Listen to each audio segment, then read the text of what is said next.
Dear students, chemistry के online class में आपका स्वागत है। आज अपन कार्बोहाइड्रेट का वर्गीकरण जलावतरण के आधार पे, स्वाद के आधार पे और अपचयिक प्रकृति के आधार पे करेंगे। जलावतरण के आधार पे कार्बोहाइड्रेट 3 प्रकार के होते हैं: मोनोसेकेराइड, ओलिगोसेकेराइड और पॉलीसेकेराइड। मोनोसेकेराइड वे कार्बोहाइड्रेट जिनका कोई जलावतरण नहीं होता है, मोनोसेकेराइड कहलाते हैं। ग्लिसरेल्डिहाइड है, राइबोज, ग्लूकोज, ग्लैक्टोज, फ्रुक्टोज, ये सेकेराइड कौन से हैं? मोनोसेकेराइड। तो वे कार्बोहाइड्रेट जिनका कोई जलावतरण नहीं होता है, ऐसे सेकेराइड मोनोसेकेराइड कहलाएंगे। और example glyceraldehyde, ribose, glucose, galactose, fructose. दूसरे सेकेराइड ओलिगोसेकेराइड। तो वे सेकेराइड ओलिगोसेकेराइड कौन से होंगे? वे कार्बोहाइड्रेट जो जलावतरण होने पर 2 से 10 तक मोनोसेकेराइड इकाइयाँ देते हैं। यानी कितने तक? 2 से 10 तक। वो क्या कहलाएंगे? ओलिगोसेकेराइड।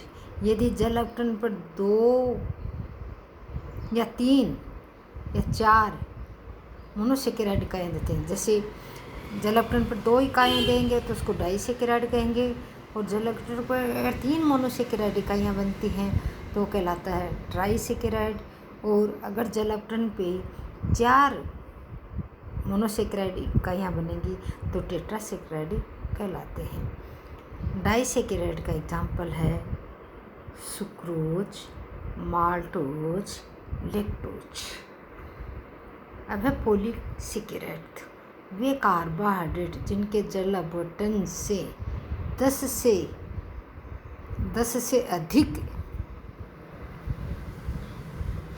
मोनोसेकेराइड इकाइयाँ प्राप्त होती हैं, वो कहलाते हैं पॉलीगोसेकेराइड।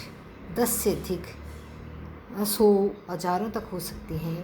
तो वे कार्बोहाइड्रेट जिनके जलावतरण से 10 से अधिक मोनोसेकेराइड इकाइयाँ प्राप्त होंगी, उनको क्या कहेंगे? पॉलीसेकेराइड।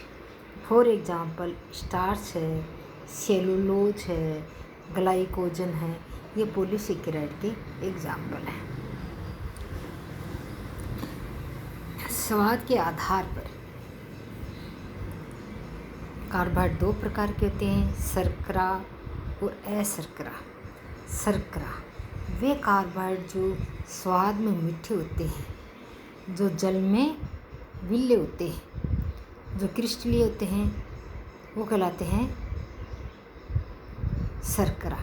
और अशर्करा वे कार्बोहाइड्रेट जो स्वादहीन होते हैं, वो अशर्करा कहलाते हैं। तो वे कार्बोहाइड्रेट जो स्वाद में मीठे होते हैं, जैसे ग्लूकोज, सुक्रोज, माल्टोज, लैक्टोज, ये क्या होंगे? स्वाद में मीठे, इसलिए क्या कहलाएंगे? शर्करा।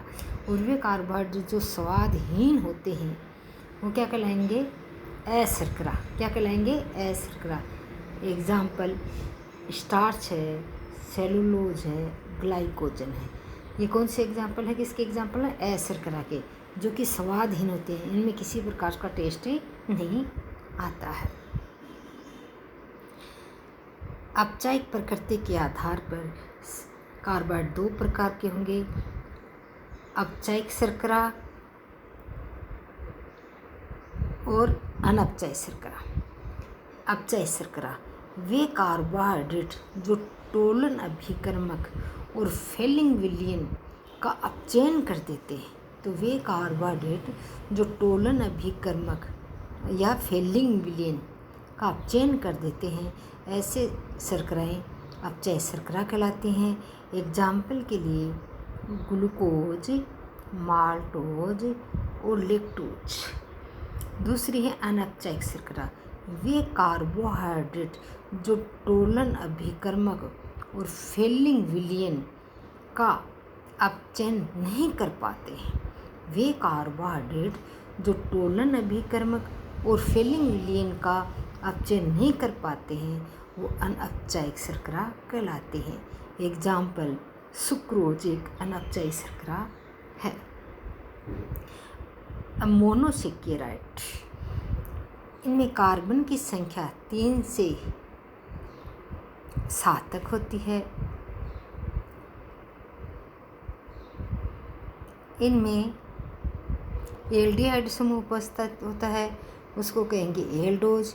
और इनमें अगर कीटोनिक समूह उपस्थित होता है तो उसको कहते हैं कीटोज। क्या कहते हैं? कीटोज।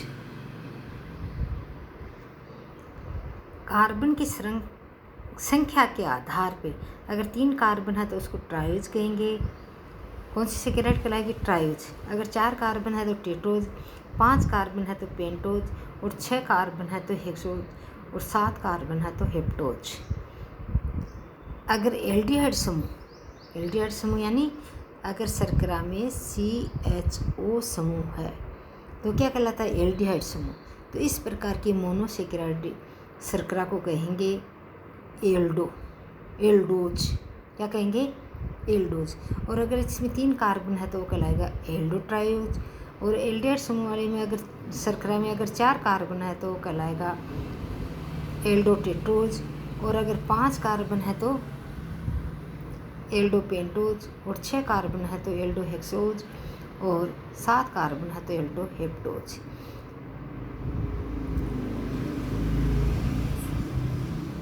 ग्लिसरॉल्डिहाइड है एल्डोट्रायोज का एग्जाम्पल। एल्डोटेट्रोज का एग्जाम्पल है इरिथ्रोज, थ्रियोज। एल्डोपेंटोज का एग्जाम्पल है राइबोज, जाइलोज। और एल्डोहेक्सेन का एग्जाम्पल है ग्लूकोज। ऐसे ही कीटोनिक समूहों के आधार पे जिसमें कीटोन उपस्थित होता है, क्या उपस्थित होता है? कीटोन समूह। तो उसको कहेंगे, अगर 3 कार्बन होंगे तो कीटोट्रायोज, 4 होंगे तो कीटोपेंटोज, और 5 होंगे तो कीटोपेंटोज, और 6 होंगे तो कीटोहेक्सोज, और 7 होंगे तो कीटोहेप्टोज। तो इस तरह से कीटोनिक समूह का मतलब हुआ CO समूह। और कीटोनिक समूह अगर मोनोसेकेराइड शर्करा में उपस्थित होते हैं तो क्या कहलाएंगे? कीटोज, यानी कीटोज लग जाएगा। कीटोट्रायोज 3 कार्बन होंगे तो कीटोट्रायोज, 4 होंगे तो कीटोटेट्रोज, 5 होंगे तो कीटोपेंटोज, और 6 होंगे तो कीटोहेप्टोज, और 7 होंगे तो कीटोहेप्टोज। एग्जाम्पल के रूप में 3 कार्बन जिसमें शर्करा में होते हैं वो डाईहाइड्रोक्सीकीटोज, 4 होंगे तो इरिथ्रोलोज या थ्रियोलोज, और 5 होंगे तो राइबुलोज, और 6 होंगे तो फ्रुक्टोज।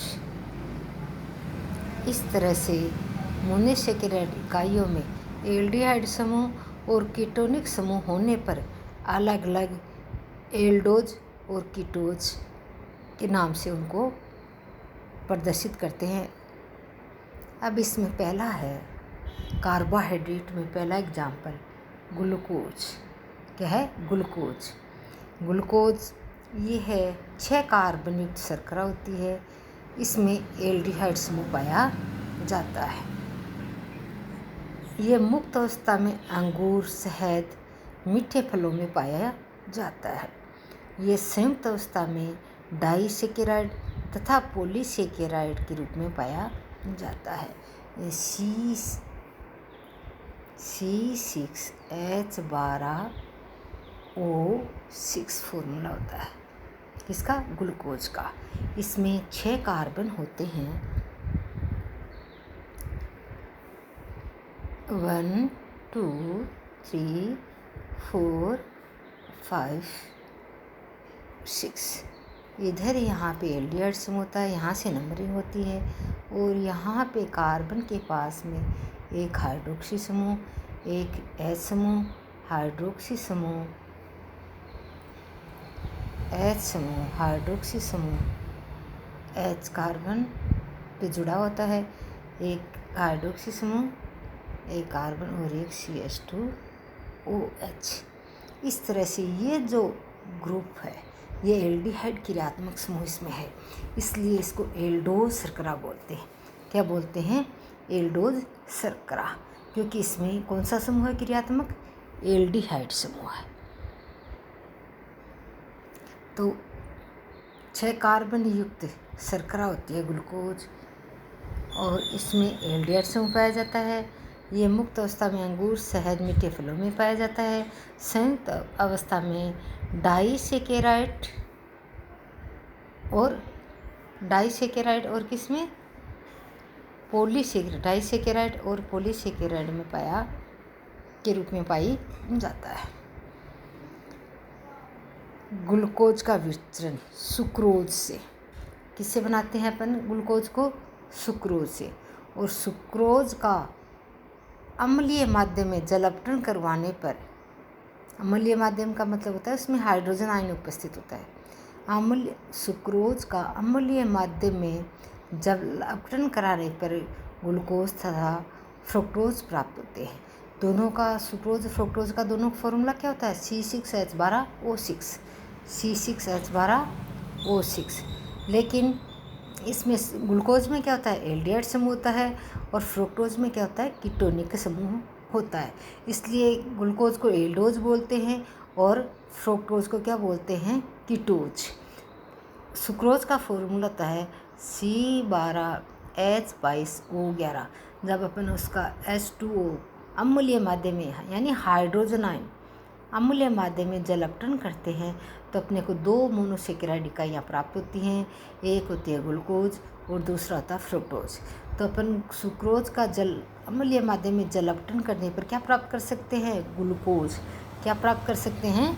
ग्लूकोज। दूसरा अपन स्टार्च से प्राप्त कर सकते हैं।